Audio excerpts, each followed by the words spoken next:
नमस्कार, जय महाराष्ट्र. बुलढाणा जिल्ह्यातील तमाम शेतकरी बांधवांना माझी विनंती आहे की ज्या पेट्रोल पंपावर रांगा लागल्यात, कुठे कोणी शेतकरी रस्ता रोको करण्याच्या मानसिकतेमध्ये आहेत, कुठे मारामारी भांडणं होत आहे.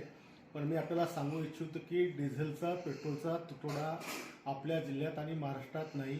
मी सकाळी जिल्हाधिकाऱ्यांशी बोललो.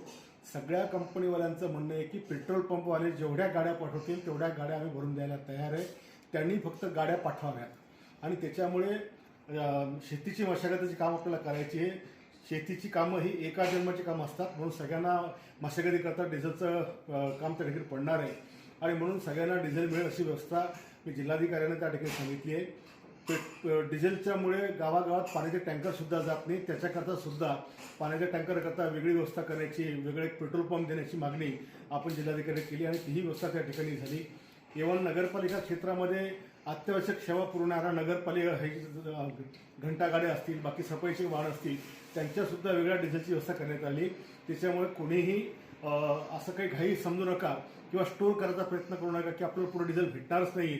आजच सकाळी म्हणजे जिल्हाधिकाऱ्यांची चर्चा झालेली आहे आणि म्हणून खास करून आम्ही आपल्याला विनंती करतो, पेट्रोल पंप मालकांना सुद्धा विनंती की तुम्ही जेवढ्या गाड्या पाठवसाल तेवढ्या गाड्या कंपनीवाले तुम्हाला भरून द्यायला तयार आहेत. आपण फक्त गाड्या पाठवण्याची व्यवस्था करा किंवा त्यांच्याकडनं पैसे भरून गाड्या मागण्याची व्यवस्था करा.